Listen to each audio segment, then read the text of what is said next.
Welcome to the BumbleKast. I'm your host, Ian Flynn, the Bumble King, and joining me as always is my Bumble co-host, Kyle, JCRB Krause. Hi, it's Friday.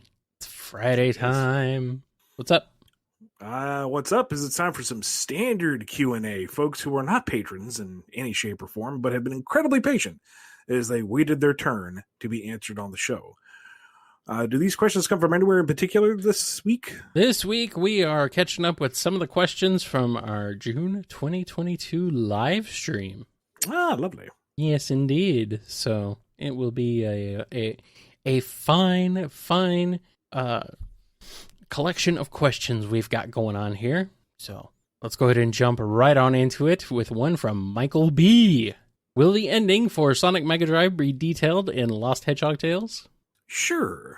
And, shoot, maybe I could do that earlier, because that's not really tied into anything. Right. It's not really dependent on stuff. I mean, that's a good point. I mean, I'll do the write-up later, but just, right here and now, it basically would be the end of the game, more or less. I have to look it up again, because it's been a while, but a large section of it would be the four of them going through the special zone to gather up the Chaos Emeralds. And the whole thing would have been kind of a hodgepodge of other elements from previous special zones with a fixation on teamwork. Sonic and Tails working together, Knuckles and Amy working together. The special zones being designed like kind of mini challenge stages rather than just the gimmick of a maze or a sphere or a half pipe. Mm-hmm. Not like super true to form, because if it was just run to the right, it'd be a boring comic, but you get the idea. And then the final stage and area was going to be an inverse of Sonic 3 and Knuckles, where, it escalated to the point where you're in space and flying between meteors and, fighting a big Eggman mecha in the void. So for fighting the Mega Drive, which was the ultimate boss, it was going to be a deep sea vent fight. Same kind of idea, you're supersonic, you're diving into the crushing depths, but instead of space, it was a geothermal vent at under the ocean. And there would still be rocks and flames and stuff, and I think Tyson had designed the Mega Drive to look kind of like a deep sea nightmare critter thing, but with the console somehow worked into the chassis. It's been a while. It looked cool. And then you're pretty standard, beat up Eggman and stop his plans and escape back to the surface and happily ever after. And there was a Metal Sonic fight there somewhere, I think, because, come on. Oh, of course. You gotta. So, like it's been a tradition since Sonic 2. Come on. Nothing like earth-shattering or groundbreaking, but that's not what Mega Drive set out to do. It set out to do just a fun classic story and soft pitch game idea before Mania was a thing. Right. So now that we have Mania, I kind of feel like, all right, that itch has been scratched. We're good. Mm-hmm. But that was the basic idea of what Part 3 would have been. Mm. That's a damn shame we never got to see it. Yeah, because it looked pretty. I know. Yeah, what we've seen of it, there's been a few pages and stuff. It's amazing, but I'm sad now. Well, maybe we can find another question. Maybe that'll make me feel better. Here's one from Leon D. If Mewtwo reached out across the multiverse via astral projection and found Galatea in Justice League United Universe? Unlimited. I don't know why I was thinking United. Unlimited. All right. After losing to a generator, how would you write him helping her move on from the Watchtower fight? That is one of the most oddball and yet coherent questions I think we've ever gotten on the show. It's very random question. I'm thinking for some reason I was thinking Galatea was a Pokemon. I might be thinking of Giratina or whatever it's called. Yeah. This is not calling out. I'm impressed, Leon. This is one of the most interesting questions we've gotten. So, thank you. And I don't know if you'd be able to do much for her, because I'm pretty sure she was fried at the end of Panic in the Sky. Like the eyes rolling back in the back of her head, the finger twitching, the burns. I think she was pretty crispy at that point. I don't think you can really move on after becoming a tater tot. I see. Okay, Galatea was just JLU's version of Power Girl? Kind of, sort of. She was an evil clone of Supergirl, but there was a lot of Power Girl imagery used with her, and that was back when Power Girl's true identity was kind of in flux. It's like she kind of seems Kryptonian, but also kind of not. We don't know. And that's since been addressed. But back then, it was kind of a up in the air type of thing. Yeah, because, I mean, she looks like Power Girl, so it's like, interesting. All right. I need to get around to watching JLU. Yes, you do. I am slowly... Yes, you freaking do. I am slowly working my way through the DC Animated Universe because I've watched through all of Superman the Animated Series, and I'm working my way through Batman the Animated Series now. Mm-hmm. And then I probably need to go on to the new Batman Adventures. I'm assuming I need to watch that. And then it's kind of an extension of the Batman series, but yeah, it depends on how pedantic you want to be on defining it. Yeah. And then after that, what? It's just regular Justice League, right? I hear that I don't necessarily need that, but it helps in the context of a few JLU episodes, but the thing with Justice League is they treated each story as kind of its own mini movie. So like they're 2-parter episodes and they're each like an hour long or something. I don't remember exactly how hashed out, but they're like every single one of them is meant to be this big, broad, epic ensemble cast story. And to me, most of it drags. I feel like for whatever reason, the voice direction is uninspired.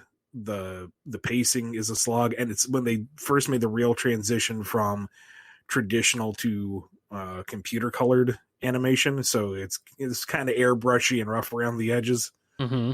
There's some good stuff in there to be sure, but compared to the highs of Batman and Superman, it's kind of there's nothing in there that I really am itching to go back and rewatch.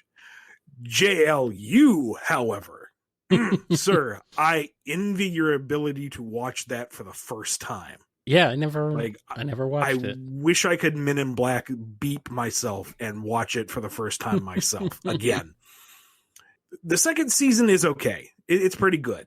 But I only say that because season 1 is so freaking astonishing. Like, to me, that is the pinnacle of superhero animation, period, bar none. The finale of it, which I guess you've been kind of spoiled on now. Whoopsies. Oh, well. But how old is the show? Whatever. Like, the 2 or 3 finale episodes are just freaking hype, dude. Like, everything comes together. All the little pieces that they've been setting up since, like, the original Batman and Superman series all come together, and it's just this beautiful orchestra of comic booky nonsense that's told in a tight, utterly badass way. I mean, you guys who have watched this, you know what I'm talking about. You know that if I talk about any one element of it, it's spoiling the ride. Just all of it. Okay, all of it. Like, okay. I will go back and I will watch the last 2 episodes just for that endorphin high. It's it's good stuff. All right. Fine. I'll get to it eventually. I mean, I'd seen a lot of Batman the Animated Series and Superman animated series before, but now I'm actually sitting down and watching them in full for real. So yeah, I'm looking forward to it, and hopefully I can get to JLU eventually. All right. Let's move on to a question from the last baby man. In a miraculous event, Dr. Robotnik has won, whether it be conquering the world, defeating Sonic by his own hand, or it's just his birthday to thank his lackeys for their devotion. The Doctor throws a special gala party for his egg bosses and grandmasters from across the world. Even Starline, Infinite, and yes, Zavok are invited. Would they wear anything special for the party if allowed? What would everyone invited desire to do during the occasion? And how would they interact with each other during the party? This is a rather multi-layered question. So we're saying like a full multi-dimensional egg shindig. The egg gala, if you will. Let's do it. We're going to say for this scenario that everyone who's invited is so impressed by the audacity of just being up and invited cordially to such a thing that they figure, all right, we'll play it straight. Let's see where this goes. This is so weird. I kind of want to see how it plays out. And so they arrive in their formal wear and their dress uniforms and what have you. And it's really awkward with the mingling because pretty much everyone there hates everybody else or doesn't trust them to some degree or another. Or doesn't even know who they are. Yeah. I mean, outside of a handful of exceptions, nobody really likes Eggman or wants to be there. They're just there for the novelty of it. And son of a gun, he didn't actually skimp on the hors d'oeuvres. It's actually kind of classy. It's kind of nice. Little motobugs wearing their little collars and ties, trolling around with the serving trays, and the SWAT bot bouncer at the doors making sure everyone's got an invitation. And the music's done pretty darn good. It's all various renditions of I Am the Eggman, but it's played in a classical fashion, so it's you can kind of tune it out. It's not bad. It's all his boss themes, just very very chill, like concerto versions. I mean, the jitterbug version of the first boss theme is pretty good.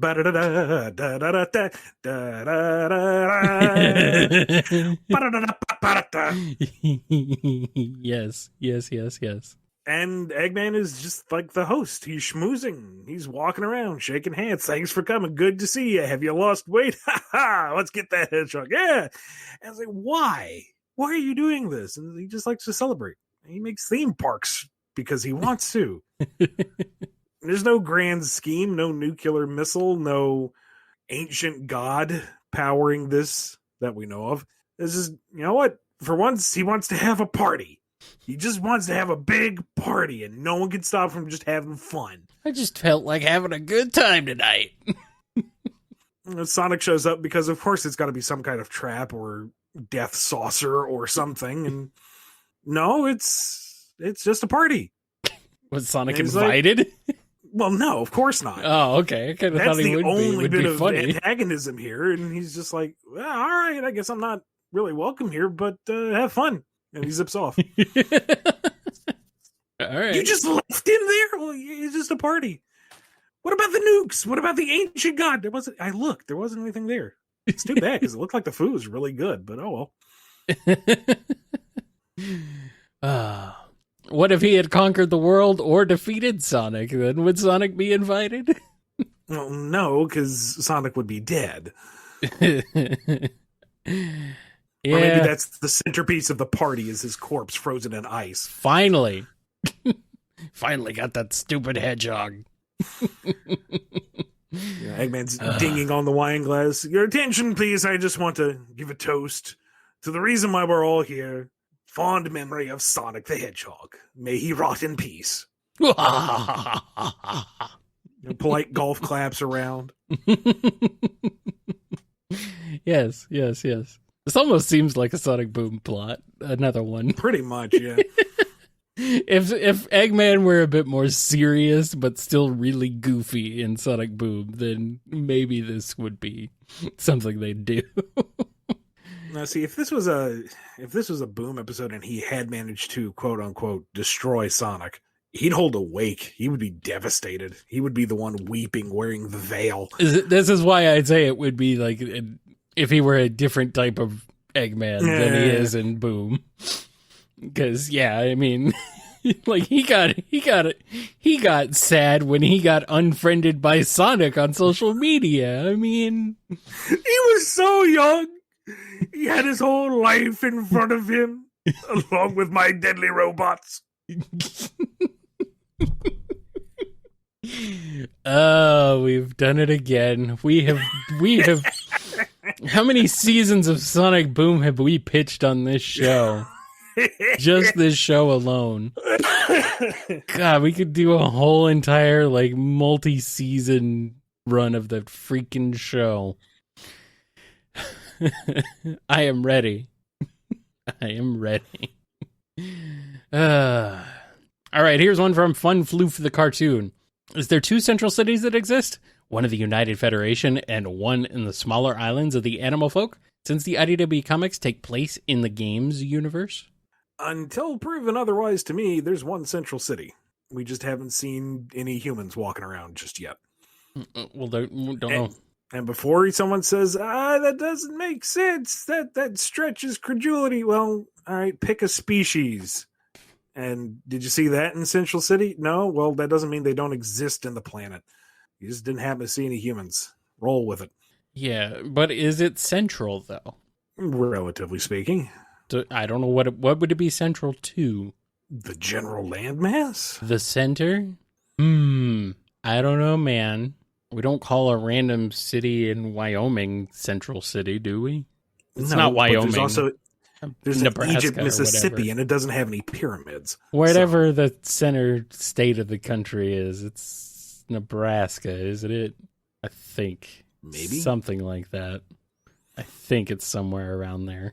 The technical center of the United States. I don't know. Somewhere around there. Look, all I know is Central City's pretty darn close to Emerald Town, and Tails has a house in Emerald Town. Ergo, it's somewhere near there. There's a London in Canada, in Ontario, but it ain't like London in the main London that people know. Oh, well, whatever. Here's a question from Overlord X. If there could be a scenario where Surge was in the soul dimension, would she be able to use the soul emeralds to gain an elemental form like Burning Blaze? I don't know. The implication I get is that the soul emeralds are restricted to Blaze. Now, whether she's the only one who can unlock their power or she's the only one who can safely utilize their power, I don't know. And for all we know, Surge might grab them, try to utilize them, and then flambe's herself, and that's the end. It'd be pretty bad. She becomes the electrical fire and fizzles out, but maybe it's tied into her royalty or something. It might be. There are a lot of unanswered questions around the soul emeralds and all that jazz. Yeah, I mean, there's a lot of unanswered questions in general. That's why we're here. No. I would love to see Super Surge, though. Power Surge. Ooh. Here's one from Delixox. Sonic is getting married. Don't worry, to a chili dog to avoid shipping wars. What role would each of his friends play in the wedding, like ring bearer, best man, bridesmaids, DJ, planner, etc.? I'm sorry, you totally Scooby-Doo'd that. I did. And I was resisting the urge to just go, Zoinks! Zoinks! Okay. I'm not lapsing into Shaggy. We have a show to do. Let's see. Tails is his best man, obviously. Obviously. Yes. Cream is the ring bearer, obviously. To be sure. On a little chow-shaped pillow. Uh-huh. Amy is the wedding planner because if anyone is going to marry Sonic correctly, it's going to be her, damn it! Yes, that's absolutely right.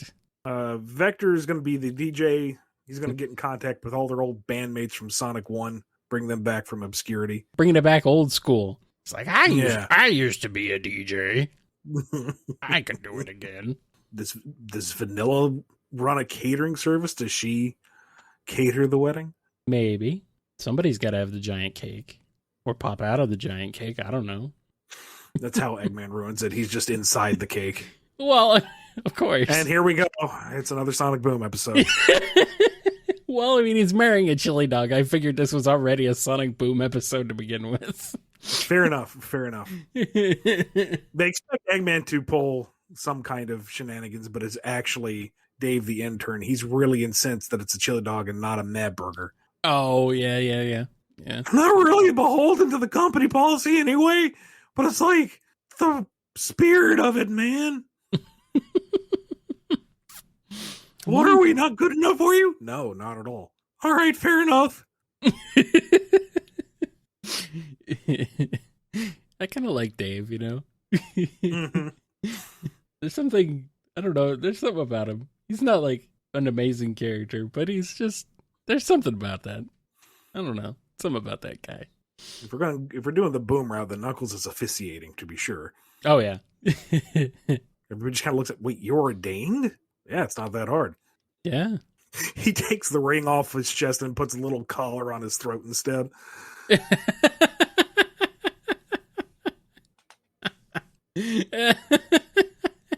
Wow. Great. Styx, what is she doing? Styx is just, I don't know. Styx is certain something's going to happen to ruin it, and so to ensure that she doesn't accidentally ruin the wedding itself, they just send her on patrol. It's like, Styx, you're absolutely right. Eggman has to be plotting something. You make sure that nothing interrupts this sacred moment. Yes. And when she gets back and the wedding went off without a hitch, she's so proud because she did it. Yep. She doesn't know quite what she did, but she did it. That's right. The bridesmaids are everyone Sonic has ever dated across all continuities. Except Amy, because she's the wedding planner. Mm-hmm. And the groomsmen are everybody Sonic's dated across the multiverse in fanfic. So Shadow's there. I don't know who else is there. Well, probably pretty much everybody now that I think about it. Yeah, who are the two girls over there? Those are princesses from other continuities. Goodness, to think that they lost out to a chili dog. To which Princess Elise goes, I'm not where the chili dog, boo-hoo. And then Iblis just whoosh.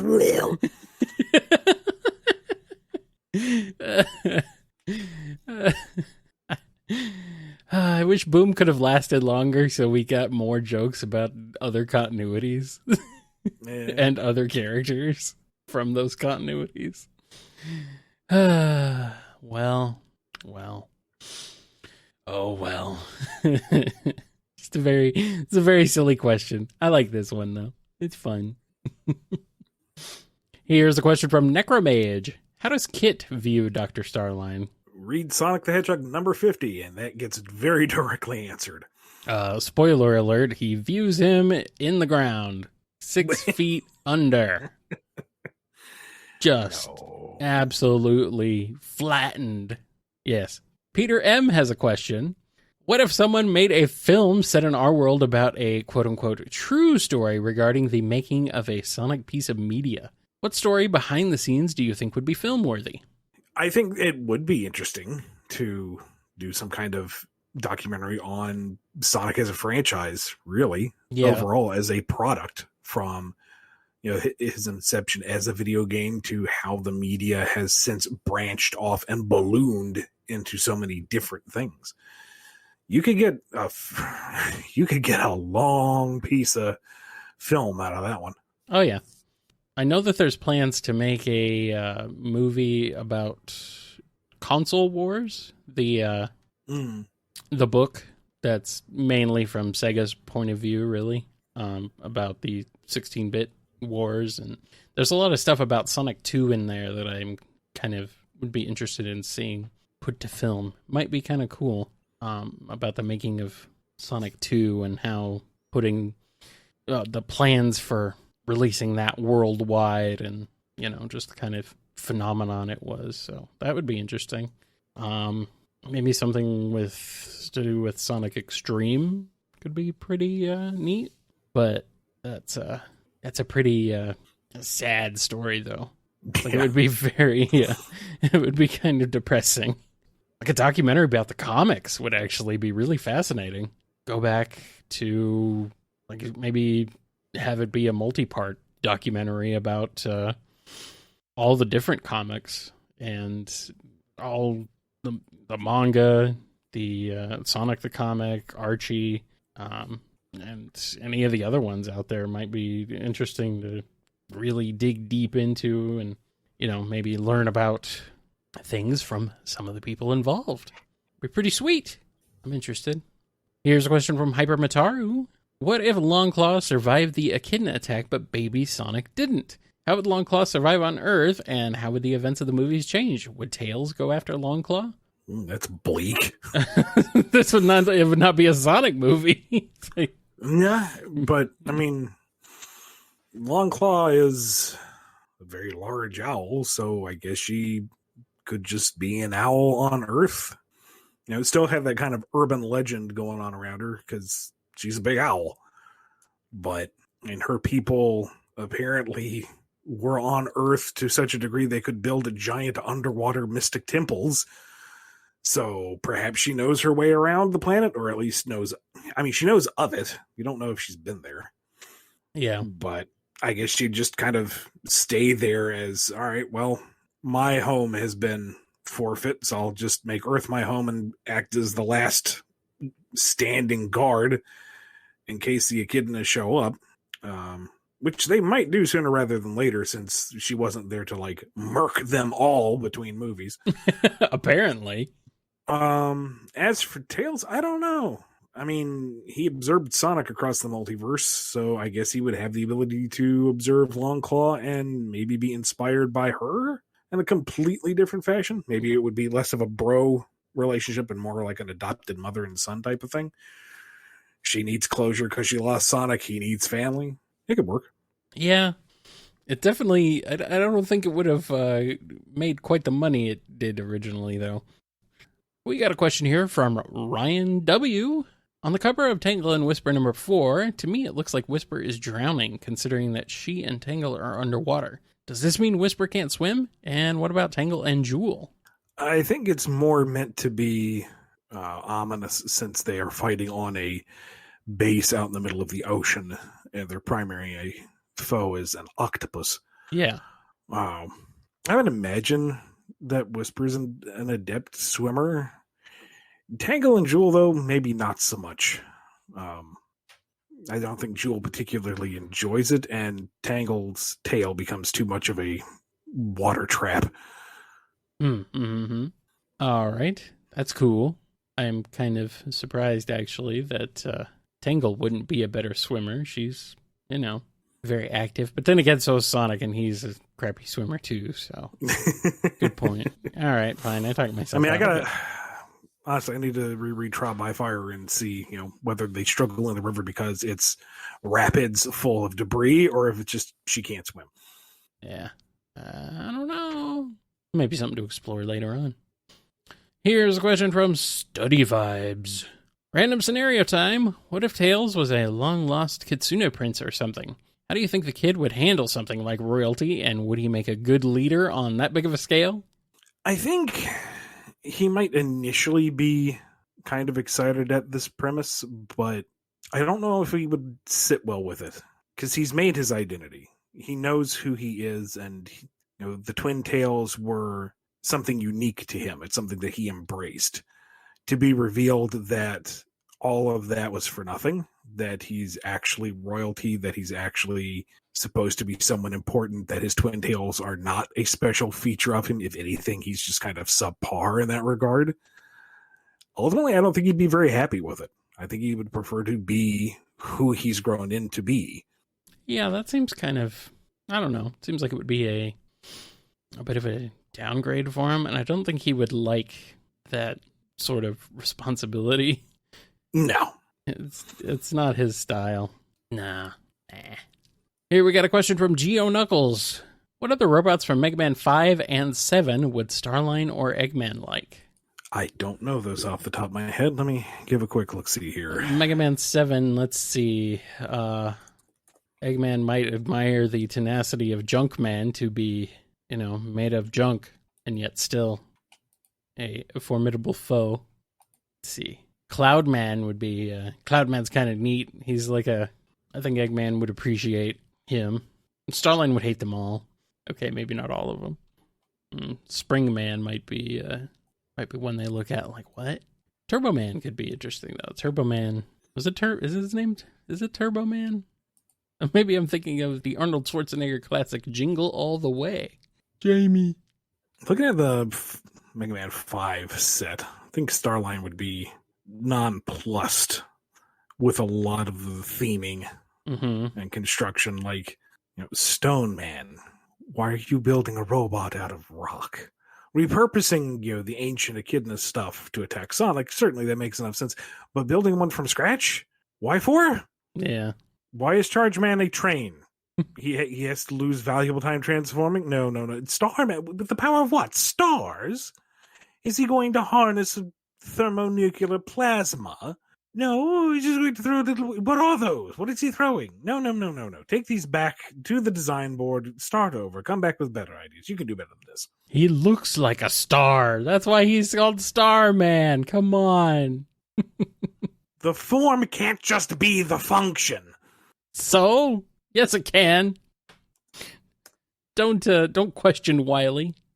Let's see. I'm trying to think of Turbo Man. Yes, Turbo Man turns into a car, which would be good. That would be cool. He could have like a race against Sonic and then run him over.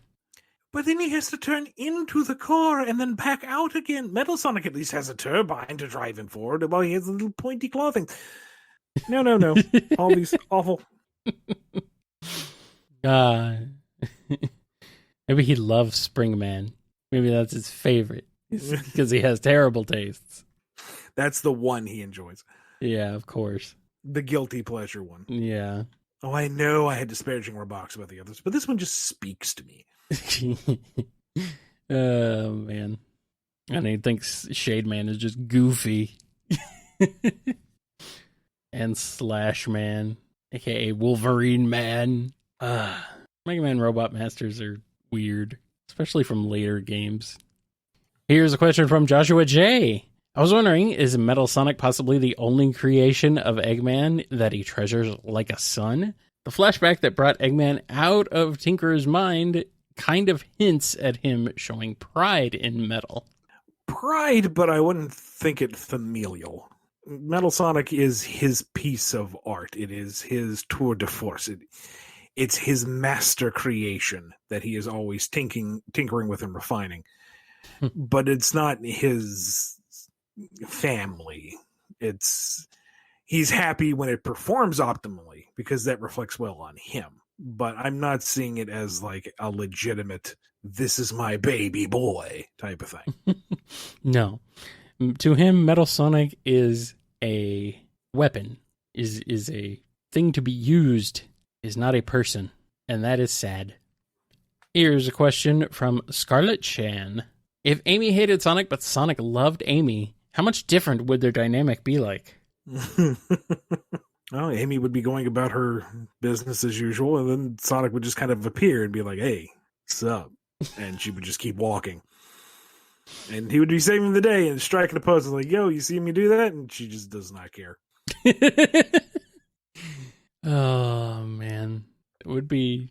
I mean, Sonic's cool enough, he's not going to belabor the point.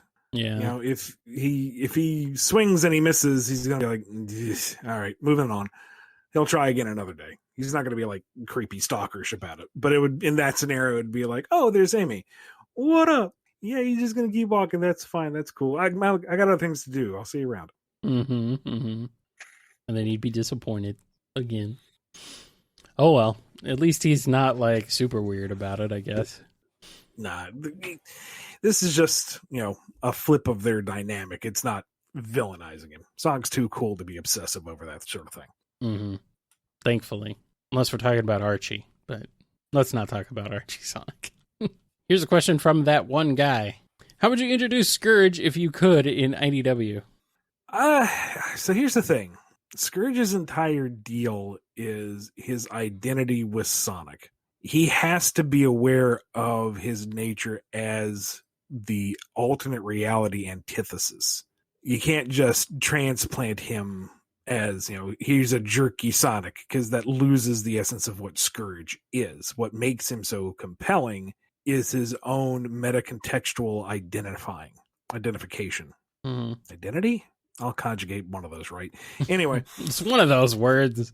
Yeah, what do you want? It's not like I'm right or anything. So to maintain Scourge, like actual Scourge, we'd need some kind of multi-dimensional shenanigans that like spit him out from the remainder of the Archieverse somehow. A Genesis burp, I don't know. So he'd be in this new world with this new continuity with, absolutely nothing tying him down to identify him except there's that freaking Sonic. he's still here. He's still identifiable. He is still the basis for which he must build off of. And he is inescapable. It is his fate to just be the evil Sonic, to be this cosmic punchline, this knockoff.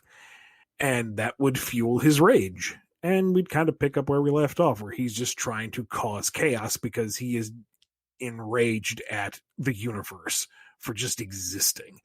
Yes. And then he'd meet Scourge and they'd hate each other, as we've discussed before. Because, man, that would be Scourge versus Scourge would be a freaking, dang it. I wish we could see that. Here's a question from Chaos of the Wild. What D&D classes and races would Sonic and Friends and enemies play, assuming they had to play, since I don't think some would normally? We actually answered a question like this back on August 3rd, 2020. Head over to bumbleking.com and look up the Q&A master list for links to all the previous episodes and all the questions that they came from. And there are timestamps now, so you can even find them easier. All you got to do is click on the episode and then scroll down, and you will find a pinned comment. It'll be from either The Amazing Universe or JR Unbound, one of them. Their work means that you can just jump right to the question. So thank you to them. Here's one from KCP. If Sonic appeared in Mario's world for a day for no particular reason, what would he do? He'd explore. Go fast. Yeah. Yeah. Be a little confused for a second. Hop on. Be like someplace new. Be sad that there's no loops.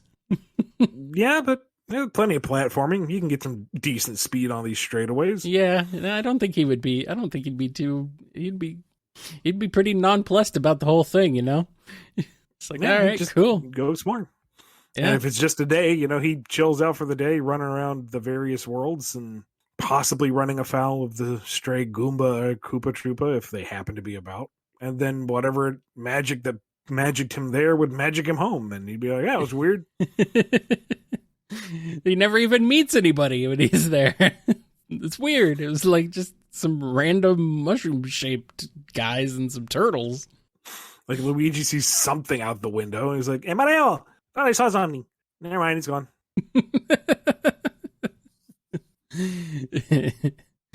I was gonna say, like, if he were there for longer, I think he'd eventually realize that there was another menace to this world, but he'd be like a giant fire-breathing dragon. He's like, I've fought gods before, you're nothing. Well, unless he happens to come there the day where Bowser isn't conquering kingdoms and is just go-karting. Well, and then you got Sonic showing up in Mario Kart 8, finally. Where the heck is he? Come on, Nintendo. Just make Mario Kart Smash. Just make Super Smash Kart. or Sega, come on. Just turn Sonic and All-Stars Racing into a massive freaking Smash Brothers style kart racer that you actually stick to and put a budget behind and, build on for multiple iterations instead of, doing a thing, making something great, and then dropping it. All right, here is the Random Fandom 13 with a question. Is there anything you can say about Sonic Frontiers or absolutely nothing? Abso-freaking-positively nothing. Aside from what's already been said in interviews. Yep, check out the Game Informer and the IGN interviews. I don't know if we have anything else lined up before release, but nothing out of me. Oh, did you do any other interviews? I mean, can you at least say if you did another interview? Not who it's for or anything, just if you've done any more? As of this recording, I have not, but who knows what the marketing or social media teams might be cooking up. I don't know. I'm not part of those departments. Okay. I was just wondering if you've gotten any word or any knowledge, had any advanced knowledge. I don't know, man. Sometimes you know things. Sometimes I do. And I drive people crazy with that hashtag knowing smile, but no hashtag today. Oh, well, I guess that's a good time to take a break then. Maybe we'll come up with some sort of knowing smile while we're taking a break and then come back More BumbleKast.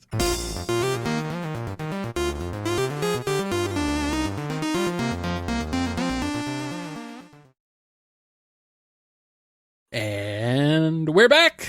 Here's a question from Frank7640. If Knack were to appear in the modern comics, what kind of gun would he use? A normal revolver, a laser pistol, or a Wispin? I don't know. Might be like a normal revolver, but it's actually a Wispin, maybe. Well, then it wouldn't be a normal revolver now, would it? It looks like a normal revolver, though. I could see that. Just because having an actual real gun in Sonic's in Sonic's world, that we tried that once. They're not going to do that again. No. It depends on how serious a threat he would be. You know, if he's going to be in the same vein as he was in Triple Trouble and how he was in the classic special, where he's kind of a goof. He's just there to cause trouble, not be an actual threat. You know, a rough and tumble-esque adversary. Mm-hmm. Then I wouldn't want to give him anything too threatening in terms of ordnance. A Wispon, to me, a Wispon would be kind of clunky for his design because he's a very lean and nimble character. Right. And Wispons themselves are pretty clunky looking. Even Whispers is kind of bulky, and it's pretty streamlined compared to others. But she's also meant to look as a stockier, less athletic character, like versus Tangle, who is all like lean and limber. That being said, having a Wisp that pals around with Fang, that's just like his little henchman that powers his Wisp on, would be really cool. So I don't know. It could go a couple of ways. Yeah, I could see it. I don't know. Maybe he's got like Bean and Bark themed Wisps. You know, they're not exactly his old friends, but they'll do. Here's a question from Boney Cheese. How would an interaction between Surge and Jet be like? Oh, purely antagonistic. Oh yeah. Like, I don't think they'd even manage to race. They would just be trying to like out talk each other. Like the insults start small and snide and grow increasingly vulgar and blatant, and they're just like circling each other with their arms like, you want to go, bro? Yeah, I'll go. Oh, bro, you want to go? And just Wave and Storm are watching them. Sunrise to sunset. As we know, Surge cannot shut up. No. And Jet's not going to back down. Are you kidding? No. He's going to have the last word. He's not gonna take this from this mediocre Sonic wannabe. I mean, you think it's gonna turn into a race where he's like, you know, all right, fine, put up or shut up. And then Surge is like, yeah, that's right, go ahead. You can't win the argument, you gotta run away. And they go right back into circling around and shouting at each other. Eventually. And then it will just last forever, and that'll be it. That's the end of them. Just spend the entire life doing that.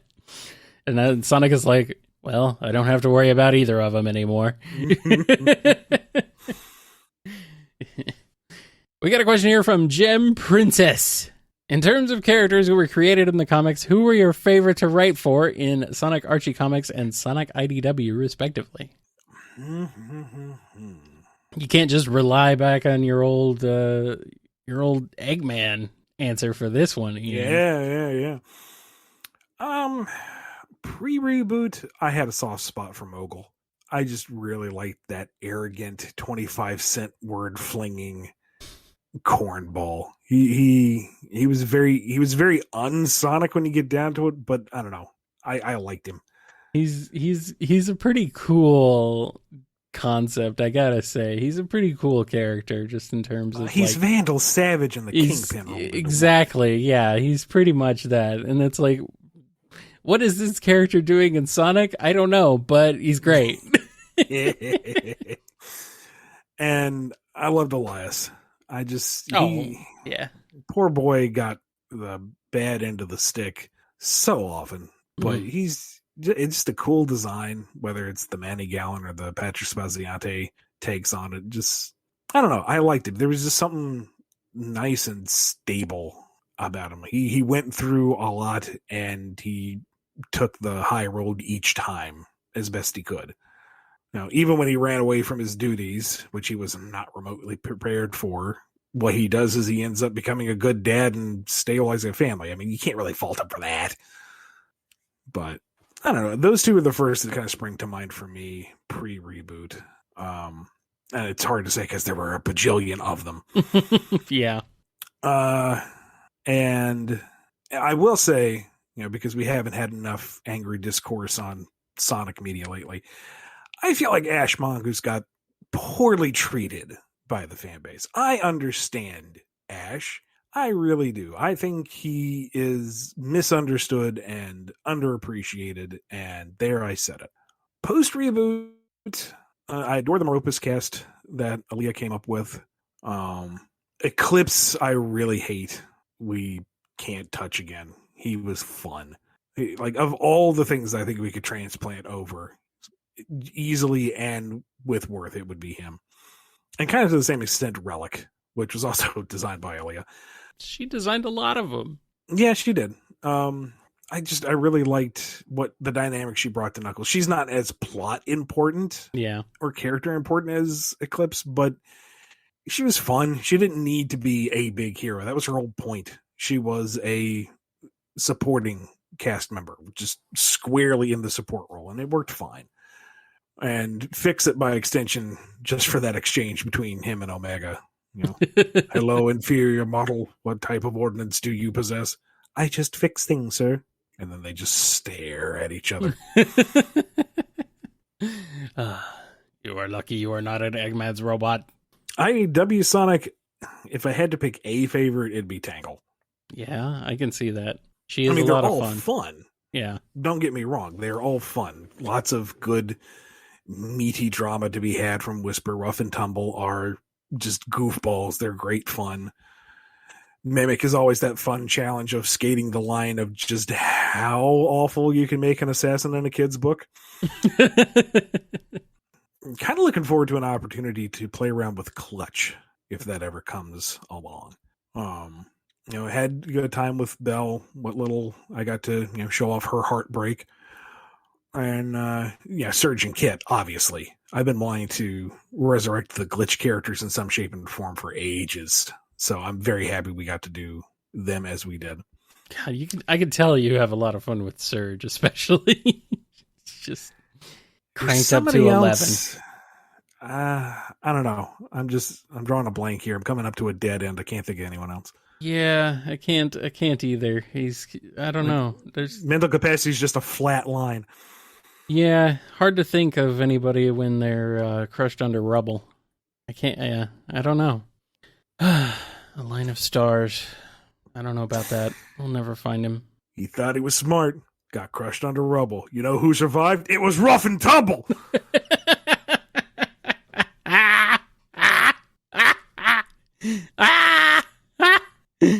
Amazing. Incredible. Absolutely outstanding. Woo. Agent 22 has a question. Neo Metal Sonic seems to be shown as more powerful than regular Sonic. Does it stand to reason to assume that his super form is stronger than Sonic's, or are all super forms equal? I'm inclined to say all super forms are equal, but I'm sure somebody out there has an example where that's not true. Yeah, probably. They probably do, and they're really mad. I don't know. Here's one from Paradoritos6568. That's a great name, Paradoritos. It absolutely is. Fantastic. If Julie Sue was a game character that started in a game like Sonic 3 and Julie Sue, and Knuckles was a comic exclusive character, how would Julie Sue fit in the game canon, taking the role of Knuckles? Depends on just how authentic Julie Sue would be, Like, how true are we being to the source material with Sonic 3 and Knuckles? Sonic 3 and Julie Sue. Like, is she the last guardian? Are we going to wind down her tech so that she's basically the Knuckles analog, or does she still have her tech? Like, is that the mystery of the Echidnas? Their last guardian is someone who is clearly a cyborg, but on this rustic, pristine island. How does that make any sense? That could fit into some of the mystery. I think that would actually be more interesting. Yeah, that would definitely be something different. You could still have her activating traps across the island. Maybe they're a little more high tech looking, but I mean, Knuckles throws a switch and you get enough of a gale force wind to blow Sonic a few stories into the air that the ancient echidnas were playing with fire. Apparently. Would she get taken for a ride by Eggman, though? Would he trick her? Could he trick her in the same way that he did Knuckles? I don't know. Not the same way, no. But I imagine that, a big hunk of tech falls onto her island. Maybe she thinks that it's a way off, or maybe she thinks he's a kindred spirit because, he actually knows how to program the VCR instead of these little animals that just run around the brush. Mm-hmm. And she's more inclined to listen to a fellow technophile until the vile and inevitable betrayal. Oh, of course. And then she sides with Sonic and Tails and, is doing what she do best. Now I want to play through Sonic 3 and Julie Sue as Julie Sue with a gun going around and just blasting stuff. Yeah, I mean, keep the jump, keep the climb, keep the glide, and then for any wall that, Knuckles would normally bust down, she can auto-fire the gun or something. I don't know how you would work a gun into the simple one-button interface of Sonic, but you'd need 2 buttons. Yeah, but I'm sure you could figure something out. But yeah. It could work out. As for Knuckles being the comic exclusive, how does that work? Is he some crazy hermit on the island who's been hiding all this time? It really depends on what the nature of Julie Sue is in this incarnation of the series, Is there a Dark Legion? Is there a completely new backstory for the Echidnas? How would it all fall out? Mm-hmm. Yeah, I think it would be an interesting character swap. Fascinating. We got a question here from Master Sword 648. Big question. A major issue with the Encyclopedia I noticed that ruined the book. Why wasn't Sonic N for the N gauge included in the timeline? Like I said, major. You know what? You're absolutely right. Completely unforgivable. I want everyone to just burn their copies of the Encyclopedia in protest. I need a 1 million letter written campaign to demand that this be fixed. And I will personally, I don't know, everything I was going to say is just absolutely horrendous and gross, and for a family show. Can't take the joke too far. I can't remember. Serious answer. It might have been an issue like Sonic Pocket Adventure where we couldn't reference the hardware or the software for legal reasons. I'm not 100% sure on that, but I feel like it was something like that. Like we had to omit it. I mean, it literally is just a port of Sonic Advance. To be fair, it's not its own thing. So I get the desire to be for completeness' sake, but sure, it's just to me, Sonic Pocket Adventure is the more egregious omission because it's actually an original freaking game, and it's a great game. Sonic on the N-Gage was on a freaking failed handheld, and it literally was just Sonic Advance, just in a portrait aspect ratio, so the screen was even narrower, so you really couldn't see what was coming up to you before you got to it. God, the N-Gage. So bad. Oh, well. I'm just sad that you didn't mention Sonic Jam on the Gamecom. The heck's up with that? That's an original game, at least. I mean, sure, it's an awful game, but it's an original one. Oh, God. Yeah. Here's a question from Vexer. So what were the Deadly Six doing before Lost World? Were they fighting and conquering other Zeti? Were they aware of Sonic's world and didn't care about it until they wanted revenge? I don't know. The whole what is Lost Hex and what exactly are the Zeti is kind of, up in the air.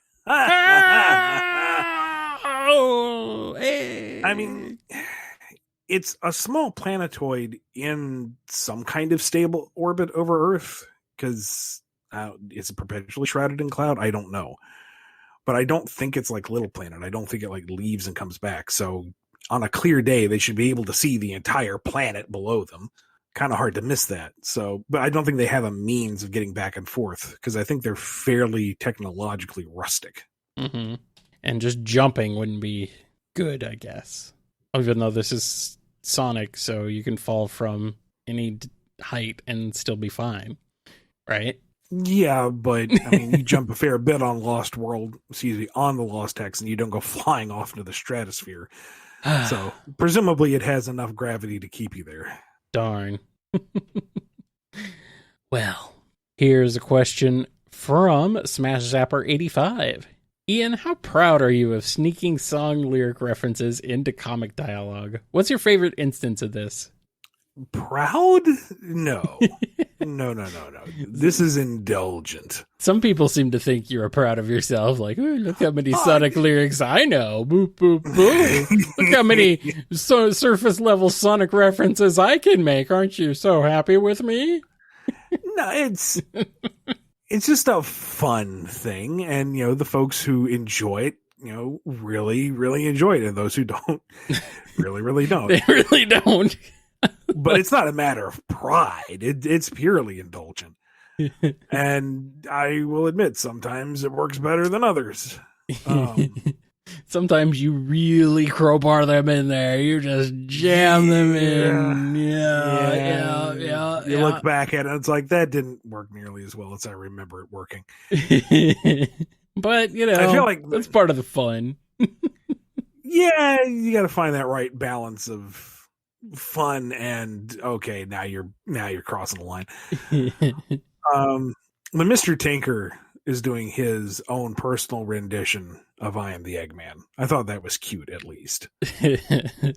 And I don't care what you say when Super Neo Metal is descending his Master Emerald throne, and he says, "Come, show me what you're made of." That's cool. Okay, that worked. Uh-huh. That was properly applied. Yeah. There's others I'm forgetting, I'm sure, but yeah, that was very cool. It's a goofy thing. Don't take it so seriously. It's Sonic. Come on. Now I'll pull back the curtain on this one. Back in the Archie days, when we had the Chaotix and Knuckles story, and they're looking for the Master Emerald, and they go to Pumpkin Hill. Somebody read through the issue and said this entire thing is based on the lyrics to Pumpkin Hill, and they provided evidence the whole way through, like panel for panel, lyric for lyric, and some of it was in the and it was completely unintentional, 100%, and like a couple of times where it synced up perfectly, it was just Tracy having a goof and playing with the script. I think Tracy probably was part of that. At least. But I asked him, like, Charmy's hiding in, a sad pumpkin. That's the pumpkin crying in the alley. Did you mean to do that? And he's like, no, it was just funny because Charmy was sad. So in the next issue, when they went to Aquatic Mine, I was going through the script again. And this time looking at the lyrics going, it's syncing up again. This is actually starting to match again. So I emailed Tracy because he was drawing it at the time. I said, okay, look, you got to put in the flaming skull as a reference just to complete it, because that's the only lyric we haven't touched on in this issue. We have to do it. We have to see it through. Amazing. Wow. That's great. Oh man, that's a deep cut right there. That's how you do song lyric references, buddy. Just base the whole plot on them accidentally. Incredible. Oh, that's great. Here's one from Twilord. If the movies use him and lead Sega to tell you, bring Black Doom back, how would you do it? Hive mind shenanigans, Gun/Eggman pulls a Metroid, never found the body and falls, usually not killing? I would want to go Hive mind myself, because I would want him to have the memory of being killed by Super Shadow. I want him to have that vendetta. I want him to know that he completely and utterly lost, and now he's out for revenge. He is out to make things right in his mind. And it would also help kind of world build the Black Arm, since the whole hive mind thing is kind of implied and understood by the fandom, but I don't know if it's official. So if he's just like Black Doom 2.0, butted off in whatever colony hive they have on some other world, then that would be an easy way to explain it away. Cool. Here's a question from Maple T. I feel like Maria and Tails share quite a few similarities, color palette and some personality-wise. I definitely imagine she was at least a bit of a science kid. Do you think they would have gotten along? I can't see the color palette, given she's yellows and blues and Tails is orange and reds. Well, Tails has blue for like his goggles and stuff. I think that's mainly what they're thinking of. It's a bit of a stretch, but I would imagine that Maria takes after her grandfather and was a bit of a science kid. And, they are both very positive, upbeat, nice kids. So sure, they'd get along. I don't see why not. I think they would be pretty great. Sometimes Tails has blue shoes. Sometimes. I think it's been a long time. Coley Buddy has a question. Did you have any plans for Tangle and Whisper that got changed or scrapped due to the miniseries getting greenlit? Or were you more so waiting it out until the Metal Virus saga started? No. If anything, the miniseries accelerated plans. Everything that happened in the miniseries, I was hoping we could eventually get to in the next year or two or beyond. And then it's like, nope, green light. And it's like, all right, let's do it now, because who knows when we'll get to do it later. Yeah, I like it. It was great. More Tangle and Whisper, please. Tangle and Whisper 2. Somebody do that. Team Kingdom Key has a question. If you could write a Marine training arc, who's training her and what does she have to overcome? What is she training in? Is she training in mechanics? Because that's where she was kind of leaning initially. Tails could help teach her. Maybe she's training in combat. If it's in combat, then Blaze. If it's controlling her extremely vague possible hydrokinesis, Blaze. Kit. No, not Kit. And she just rambled nonstop at Kit, and he just continued to shrink further and further inward until he kind of was just a ball on the floor. Till he shrunk himself out of existence. Styx might be a weird one, but yeah, I could see that. That would be, the two of them together would probably be horrifying, but also very entertaining. So, I don't know. Here's a question from Michael H. So with how you use glitches as inspirations, how much do you know about Sonic glitches? How would you interpret the ones we haven't seen yet? I know of a few, but I don't think we need to mine that resource too deeply. There's a lot of various palette glitches you can get, especially now that folks, are actively looking for them. And not every single one needs to be a character inspiration. Like, the only one I could really think of that I would want to maybe work with was the big palette glitch from Sonic Adventure 1, but that already got a reference as a background character already, so that's fine. That itch has been scratched. It was a neat foundational idea for Surge, Kit, and Starline, but we don't need to dwell on it too long. It's a novel idea until it's commonplace. You mean there's not going to be a character based on the glitches of Sonic falling through the geometry in every 3D game? Nothing about that? Come on, man. I guess it would just probably be someone who has intangibility powers or whatever. Might be actually pretty cool, but oh well. Here's one from Dreamy Mirrorstone. How many people, specifically his friends, know Tails' pasts? Him being bullied, I mean. If not, would he ever be comfortable sharing it with them? I think it's fairly common knowledge, but not something that's really brought up. It's not really a fun conversation starter. So, hey, I was traumatized as a child. But it's like, I imagine his close friends know that, he went through it and know that he's a better person from it, that he's grown to overcome it. And that's it. We're good. And he's confident enough at this stage that, he presents himself as he is, and folks don't really ask about the past. They don't really tease him about his tails because he just is. It's like, oh, hey, that's Sonic's buddy, Tails, because he has the tails. He's a hero now. He has a reputation of being a hero. He's a cool guy.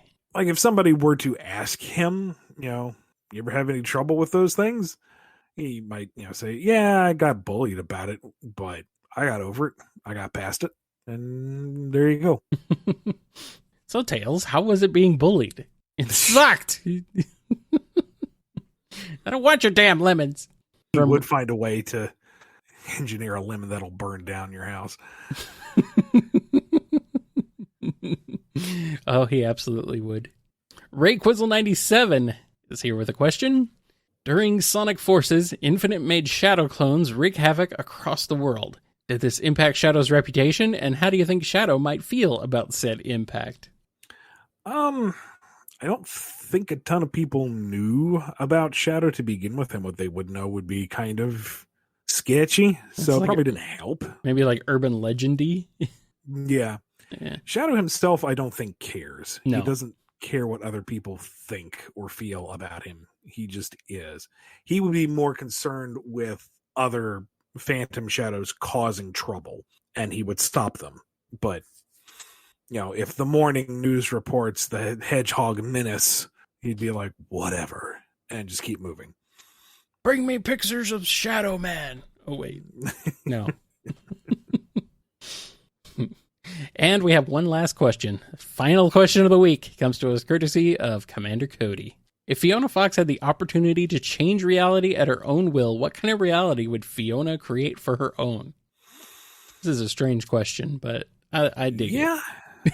I think she would at first just try to make what she wanted.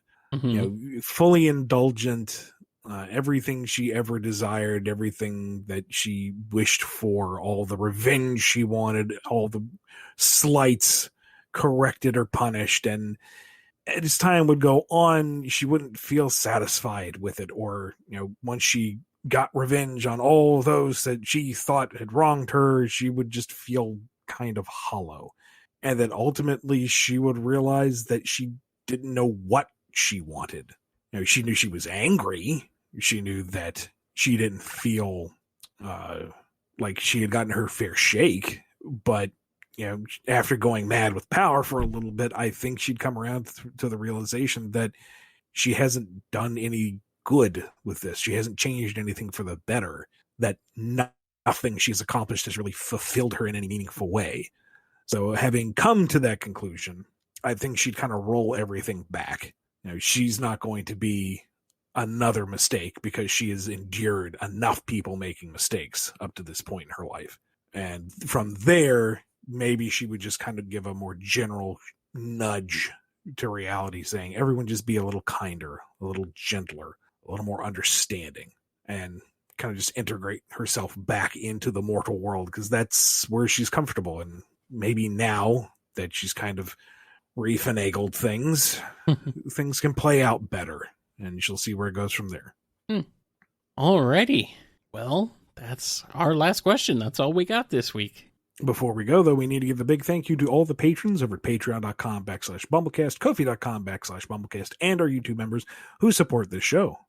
Big thank you to Daniel H., Alex P., James K., John B., Jennifer R., Robotnik, Holmes, Samuel P., Sam Cybercat, Mike B., Dave M., Coupling Crew 128, Duas Diz Din, Off, Andrew D., Salute Your Cat, Jay Frost, Scruffy Matt, Hero of Light 13, Chris A., Sony, Ryan D., John M., Noni, Jib, Dawn B., Yami M., Lee H.K., Lisa M., Chevelle, Fiona M., Piggy Bank, Blue Title Gamer, Invade Turbo Tunis, Ben W., Tick Tick, Keeper of the Monsters, Xandorini the Painter, Final Neil, Jonathan D., Axis, Nemric, Solaris Stain, Godzilla, Dabbler the Dalek, Scurvy Pirate Hog, The Name is X, Chaos Universe, Sonic Legacy, Daniel B, Ava Arctic, Pedanticat, Dove, Red the Supernamic, Pan Dolce, Quaggle Gaggle, Chad, Professor Rye, Jennifer H, Les, Cameron H., Sapphire Scarletta, Preston M., Alphamon or Yukon, Arc Fighter, Noah S., Cordero Highwind, Supersonic Fan, Chase L., Red Wolf, Nondal, Alex GS, Awesome Cakester, Kimiko, Radry, Callum Q, Jack the Animator, Just a Mountain Soul, Finest Cacophony, Ty H., John the Real Waluigi, Maddie H., Johnline B.,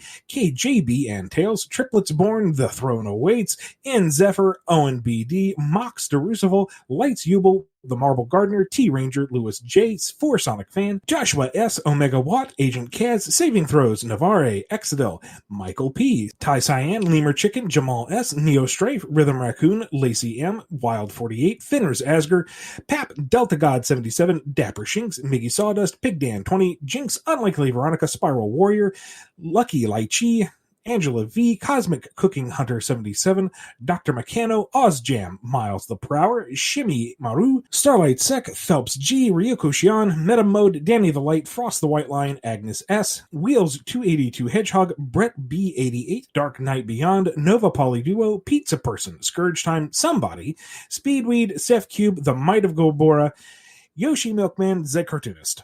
Wow. Incredible list of names. What wonderful people we have who support this show. Thank you to all of you who support us monetarily, who subscribe or follow us, who listen, and just, anybody who interacts with us. We're all great. Thank you. It's going to wrap us up for this week. We will see you Monday for a new priority episode. Until then, be good to yourselves, be good to each other, and we will see you next time on the BumbleKast. Take care. All right, how you doing? Oh, I'm doing okay. How are you, other than being grumpy and having lots of things going on? That is my existence. You've distilled me down to a sentence. That is it?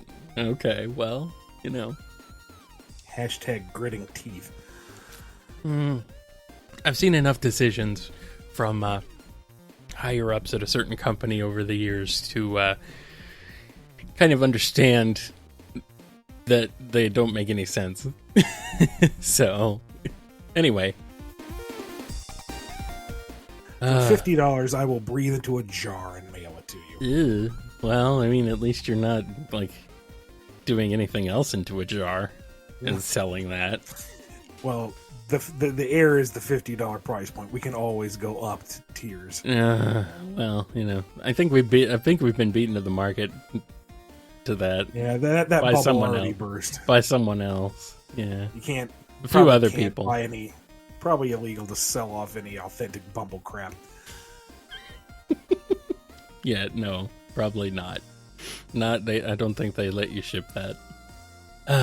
I don't think they let you do that. You can try though. Now that it's gone, what do you guys want to talk about? Want me to spill all the secrets? I got a secret. Ian is writing a Sonic game. And, actually, here's another secret. He's actually already written a Sonic game, and that game is released, and you have it. Some of you at least have it. That you didn't even know. Okay, you probably knew.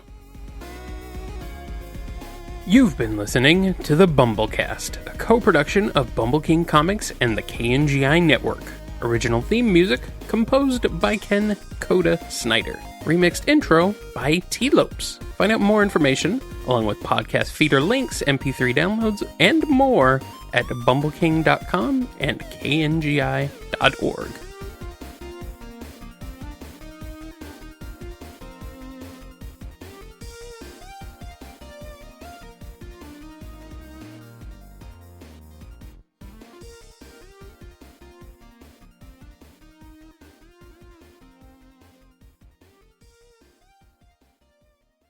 There we go. Words. I know words. Words are good.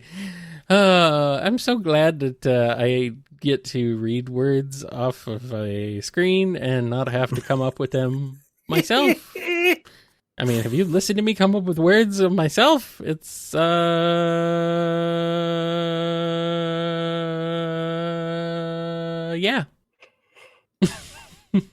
Okay. All right. Nope. I'm awake. Nope. Okay, here we go. We ready? Like 2 o'clock-ish, I was like, I feel like having a nap. It's like, do not do this. It will not end well. Well, 2 o'clock came around for me, and I was like, nap time. And then my alarm went off at 2:45, and it's like, okay, nap time.